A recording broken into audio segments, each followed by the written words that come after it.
Some story leads off our newscast. Milwaukee police found body parts in a north side apartment, and now they wonder if they've uncovered some kind of death factory. The details were chilling. Police removed boxes and boxes of body parts, evidence of what appears to be a psychopathic mass murder. The numbers were horrifying. Now authorities believe the suspect, 31-year-old Jeffrey Dahmer, may be responsible for as many as 17 murders. 30 years on, his actions continue to confuse and astound through the new Netflix series Dahmer, Monster, the Jeffrey Dahmer story. This was his response to facing life in prison. Dahmer addresses the court. You could say that the Wisconsin courts were not built for these levels of evil. Upon hearing his sentencing in court, Dahmer was quite relieved. Your Honor, it is over now. This has never been a case of trying to get free. I didn't ever want freedom. Frankly, I wanted death for myself. In Wisconsin, there is no death penalty, so he faced life behind bars. This was a case to tell the world that I did what I did not for reasons of hate. I hated no one. I knew I was sick or evil or both. Now I believe I was sick. The doctors have told me about my sickness, and now I have some peace. Dahmer was diagnosed with paraphilia, substance use disorder, and schizotypal personality disorder. He wanted his sickness to be well known and would stop similar people from acting upon their dark impulses. That maybe there was a way for us to tell the world that if there are people out there with these disorders, maybe they can get some help before they end up being hurt or hurting someone. I think the trial did that.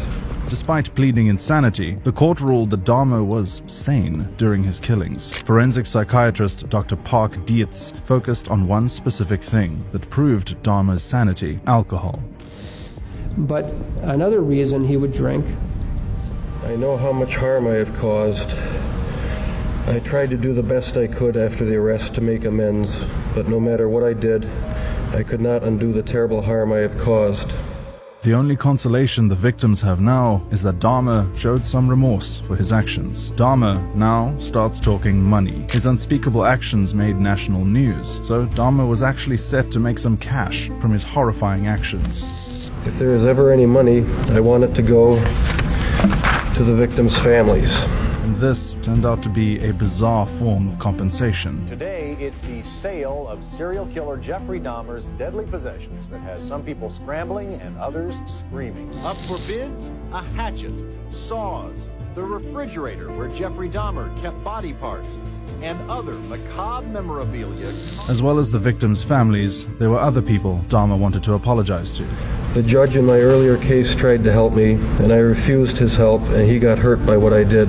These multiple murders were not Dahmer's first run-in with the law. He was also arrested in 1989 for the sexual assault of a teenage boy named Somsak Synthesymphony. According to the Times, Dahmer was convicted of sexually assaulting Somsak in 1989 after he convinced the then 13-year-old boy to follow him to his apartment to take part in a nude photo shoot in exchange for money. The judge intended to sentence Dahmer to 8 years in prison, but Dahmer wrote a letter of regret to the judge. He served 10 months and was then freed on probation. The judgment, in hindsight, literally cost lives. Dahmer then apologized to the police officers he tricked. I hurt those policemen in the Conorak matter, and I shall ever regret causing them to lose their jobs. When Dahmer was on probation, he began luring teenage boys into his apartment once again. Police were alerted to a naked and bruised Asian boy roaming through the streets. He was drunk, and they thought that he was Dahmer's boyfriend. Contained in the front page of the Milwaukee Journal this afternoon, the headline reading, "Police were in the Dahmer apartment." This was May 27th, nearly 2 months before the first bodies were found there. The boy's name was Conorak Synthesymphony, the brother of the very person Dahmer was on probation for assaulting earlier. Emotionless. This response is, sadly, as emotional as Dahmer ever got. In his previous court appearances, he showed little emotion whatsoever. It was a classic poker face. This was in July 1991, shortly after his arrest. Mr. Dahmer, you're charged with 4 counts of first-degree intentional homicide. If convicted of each of those counts, you face a term of life imprisonment. You're also charged with habitual criminality. That would add an additional 10-year penalty to each count upon conviction. Do you understand that? I understand, Your Honor.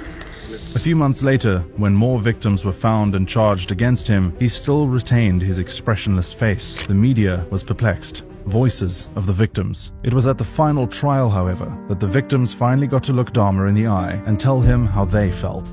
Grief-stricken families of the 15 men and boys Dahmer killed and mutilated held their peace. But today, before the sentencing, they had their day in court.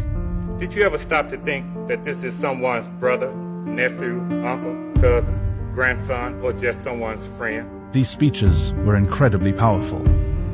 I hope you can deal with what you've done. I'm trying hard to. You almost destroyed me, but I refuse to let you destroy me. I will carry on. You destroyed the baby of the family, and I hope you go to hell. Most of them kept their calm, but not all. Only the sister of Errol Lindsay was unable to contain her rage. I don't want to ever see my mother have to go through this. Impose a mandatory life sentence plus an additional 10 years on the habitual criminality. Count 2, life imprisonment plus 10 years consecutive to count 1.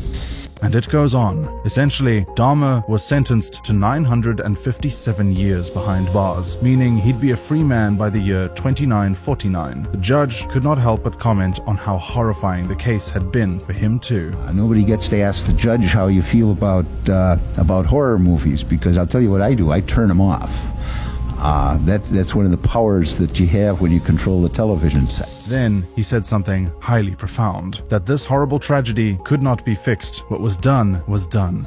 A number of you have heard me use the expression before, I wish I had that magic button that I could put things back in place. But I don't have the power to bring people back to life. You know, that's in the hands of somebody else. Aftermath. We know that Jeffrey Dahmer did not get to serve his sentence. He was only in prison for 2 years until someone decided to give Jeffrey a taste of his own medicine. In Wisconsin today, Jeffrey Dahmer died. He was murdered in the prison where he was sent in 1991 for murdering 17 men and boys. Dahmer's killing received mixed reactions from the victims' families. I am happy and very excited that the monster is finally dead. It's worse now because he's not suffering like we are. There was never, ever going to be a happy ending to this story. It was, fittingly, a brutal departure from this world for one of the world's most brutal and cold-hearted killers. Thank you so much for watching. Please click on some of the videos in front